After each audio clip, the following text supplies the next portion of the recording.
안녕하세요, 예술맨이입니다. 자, 아마추어의 제멋대로 미술 해석하기 시간 바로 갖도록 하겠습니다. 자, 이번 시간에는 그 박진아 미술가님의 Floating Face라고 하는 작품을 이번에 갤러리 인사아트에서 전시를 하셨는데요. 거기에 대한 저의 개인적인 감상을 얘기해 보도록 하겠습니다. 사실 처음에 제가 전시를 봤을 때 이게 뭔지 잘 몰랐거든요. 이게 어떤 느낌으로 해석을 해야 될지. 왜냐하면 제가 사실 이런 한국화 혹은 이 동양화 쪽에 대해서는 그쪽보다는 제가 추상화에 조금 더 관심이 많거든요. 서양의 어떤 추상화라든가 어떤 관념 미술에 더 관심이 많은데, 반대로 동양화 같은 경우는 아주 단순한 혹은 아주 당연한 이 사물들인 이 물을, 이 흐르는 물이라든가 밤하늘, 이런 것들을 담담하게 이제 변형을 해서 우리한테 인식을 주는 경향이 더 센 것 같아요. 자, 그래서 비교 대상으로 지금 불일 미술관에서 잠깐 14일까지 했었던 그 불교 미술 전시회도 보면은 단순한 사물이죠. 이제 산인데 그 산의 느낌을 어떻게 우리 같은 이제 보는 관람객이 느끼냐에 따라서 지금처럼 굉장히 웅장하면서도 실제 가보면 이게 되게 3차원적으로 느껴지거든요. 근데 실제로는 그게 아니에요. 2차원인데 이 작가분께서 그렇게 보이게끔 아주 디테일하게 신경을 써서 그런 느낌을 확 주는 것처럼, 반대로 이 박진아 선생님의 작품 같은 경우는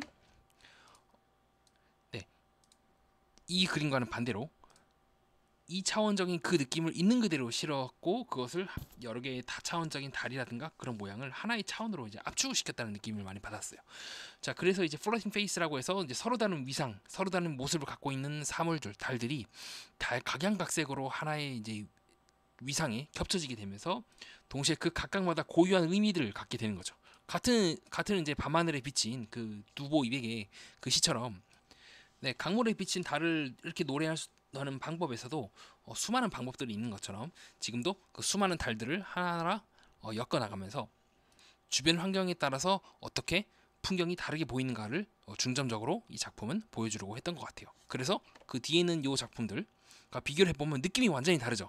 아마 이때는 이제 구름이 많이 꼈거나 아니면 더 이상 이 푸른빛을 이제 알아보기 어려울 정도로 이 반사가 잘 안 되었거나, 그런 환경적인 요인까지 다 집어넣은 게 아닐까 싶습니다.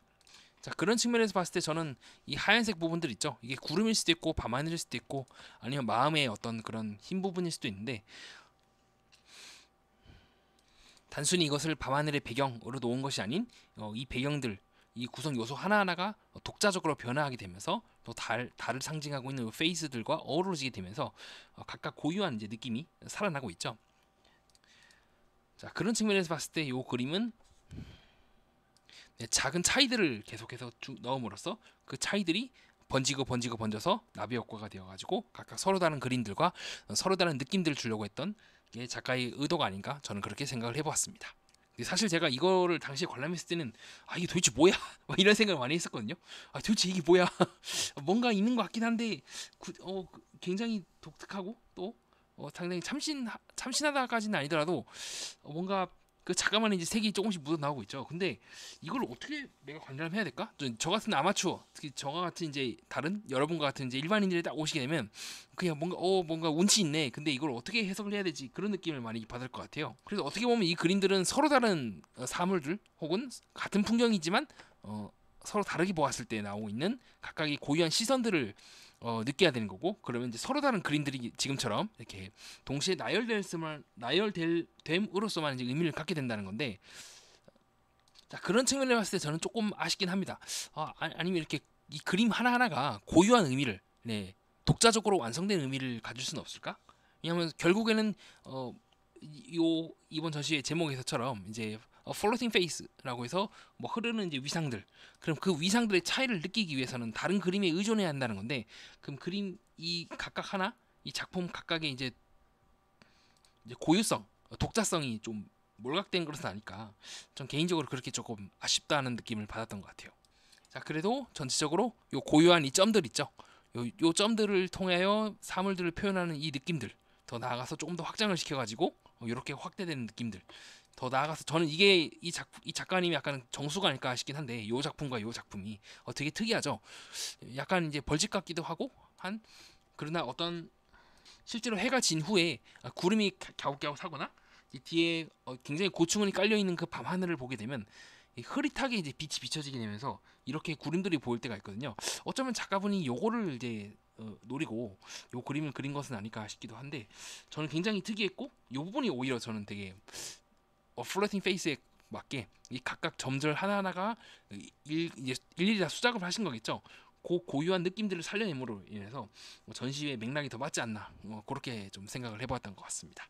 그래서 오히려 저는 이 그림들이 더 훨씬 더 눈에 와닿았고 좀 감명 깊었던 것 같아요. 앞에 있는 요 작품들은 나쁘진 않긴 했는데 뭔가 저한테는 개인적으로 크게 와닿진 않았던 것 같습니다. 자, 그렇게 해서 이번 시간에 고요한 달의 노래라고 해서 작가분은 아마 요 그림들 를 중심으로 하려고 했지만, 저는 오히려 이것들이 더 와닿았다. 요 그림들의 이상이 더 오히려 단순하면서도 세가의 층 위로 놓이게 함으로써 일반적인 사물들을 있는 그대로 그리는 것이 아닌 작가만의 고유한 이 표현 방식과 생각들, 방식들, 더 나아가서 시선들, 철학이 이제 결합이 되면서 오히려 저는 이 그림들이 더 훨씬 더 작가의 플로팅 페이스를 은유하고 있는 것은 아닐까, 좀 그렇게 생각을 해보았습니다. 자, 이상입니다. 끝까지 들어주신 여러분 진심으로 감사드리고요. 비록 전시회는 끝났지만 다음에 혹시 박진아 선생님이 또 다시 전시회를 하시게 된다면 한 번쯤 보시는 걸 추천드립니다. 이상입니다.